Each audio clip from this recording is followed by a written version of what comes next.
नमस्कार दोस्तों, आज मैं आप लोगों के लिए फिर एक मज़ेदार कहानी लेकर आई हूँ, राजा का चेहरा। तो चलिए शुरू करते हैं। एक किसान अपने खेत में काम कर रहा था। उस समय उस देश का राजा आ निकला। राजा खड़ा हो गया और किसान से पूछने लगा, क्यों जी, तुम दिन भर में कितना कमा लेते हो? किसान ने उत्तर दिया, 4 पैसे। राजा ने पूछा, उनको कैसे खर्च करते हो? किसान ने उत्तर दिया, पहले पैसे को खाने पीने में खर्च करता हूँ, दूसरे पैसे को कर्ज देता हूँ, तीसरे पैसे से कर्ज चुकाता हूँ और चौथे पैसे को फिजूल गंवाता हूँ। यह पहेली राजा की समझ में ज़रा भी नहीं आई, इसलिए उसने फिर पूछा, तुम्हारे यह कहने का वास्तव में अभिप्राय क्या है? तब उसके सामने राजा को समझाते हुए कहा, पहले पैसे से मैं अपने लिए खाने पीने का चीज़ें खरीदता हूँ, दूसरे पैसे से मैं अपने बच्चों के खाने पीने की चीज़ों का इंतज़ाम करता हूँ। इस समय जो कुछ भी चीज़ें बच्चों को खिला पिला रहा हूँ वह मुझे ब्याज समेत वापस मिल जाएगा। सुनो, कैसे? जब मैं बूढ़ा हो जाऊँगा और कुछ कमा ना सकूँगा तब ये बच्चे ही मुझे खिलाएंगे पिलाएंगे। तीसरे पैसे से मैं अपने माता पिता के खाने पीने का प्रबंध करता हूँ। इस प्रकार मैं अपना पिछला कर्ज चुकाता हूँ, क्योंकि जब तक मैं बच्चा था और कुछ कमा नहीं सकता था तब तक वो ही मुझे पालते पोसते रहे हैं। अब चौथे पैसे की बात सुनो।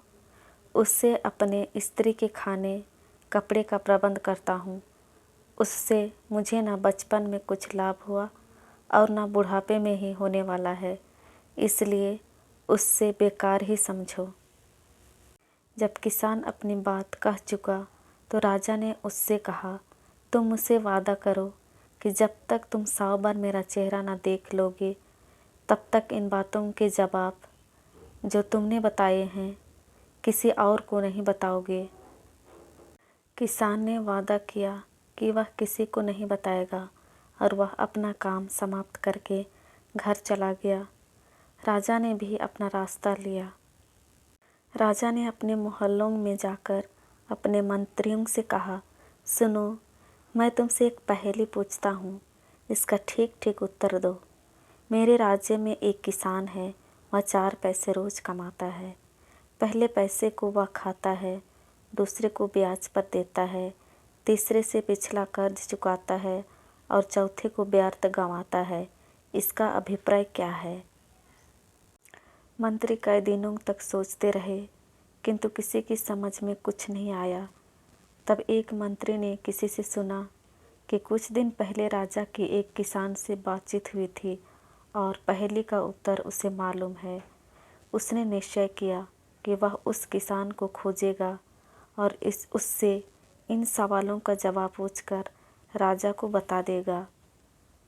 आखिर उस मंत्री ने उस किसान को ठीक उसी जगह जहाँ पहले राजा से उसकी बातचीत हुई, खेत में काम करते हुए खोज लिया।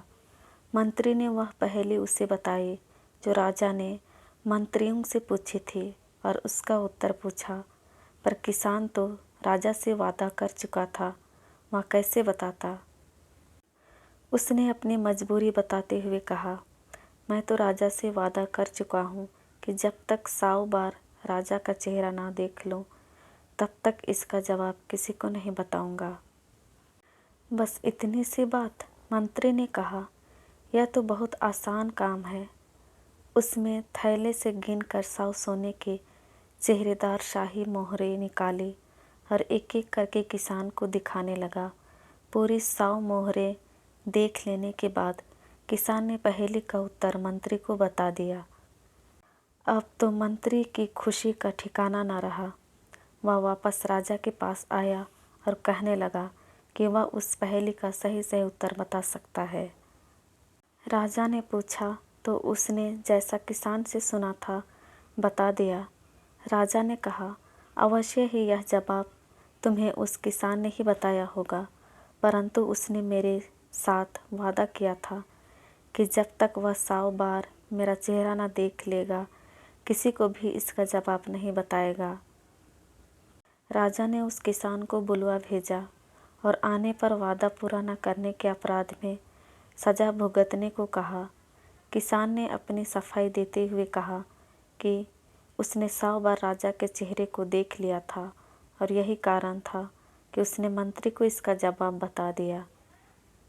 साथ ही उसने 100 चेहरे वाले शाही मोहरों की थैली राजा को दिखाई कि यह रहा आपका चेहरा। राजा उसकी चतुराई से बहुत ही प्रसन्न हुआ और उसे 100 सोने की मोहरें इनाम में दी।